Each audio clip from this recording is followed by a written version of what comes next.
So it's 6:20 in the morning, and in keeping with yesterday's video, yeah, I'm here at the gym.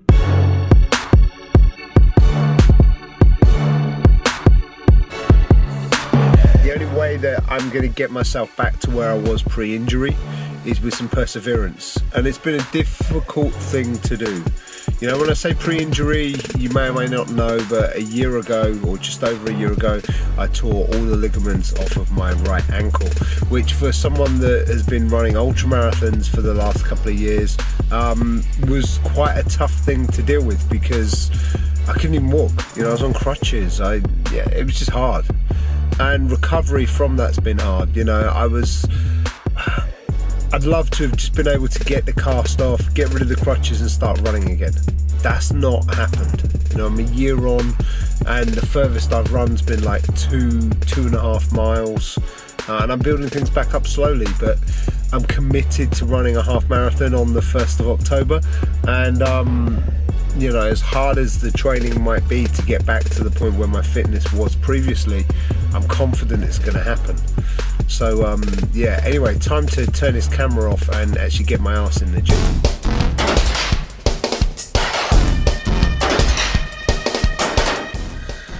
Okay, so I didn't film myself actually in the gym, but I thought I'd show you what I look like when I come out. It's tough going, but that's what training's about, right? Don't get me wrong, you don't want it to hurt, but you do want to know that's made a difference. And this morning I definitely feel a lot more awake now than I did when I stepped in the gym. Now to get home, jump in a shower and get on with my day.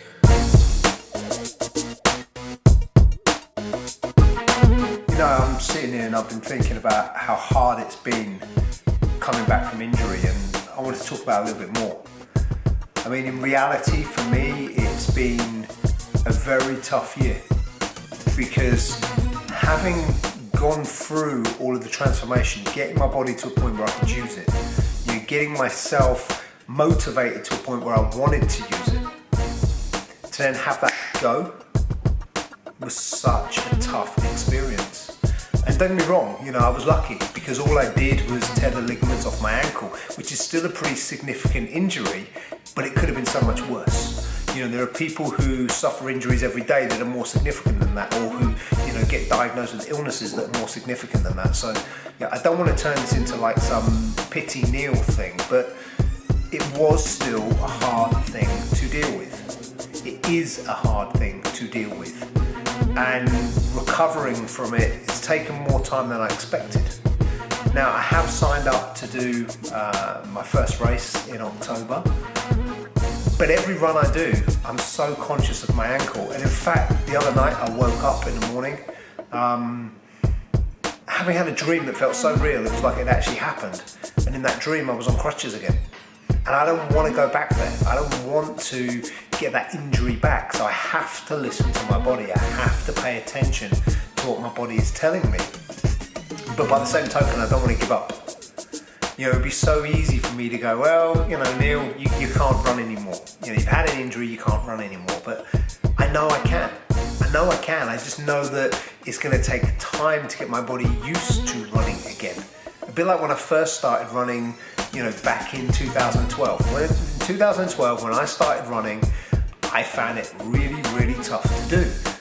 But it's got easier and easier and easier over time. And actually, it got easier very quickly. Now this time, you know, maybe I'm being more cautious. I think that's the issue. You know, I think it's me that's holding me back. But it's important for me to persevere. It's important for me, as I've said, you know, in videos before, it's important for me to live my life as an example, especially an example to my children. You know, if I just give up on something, what kind of message is that?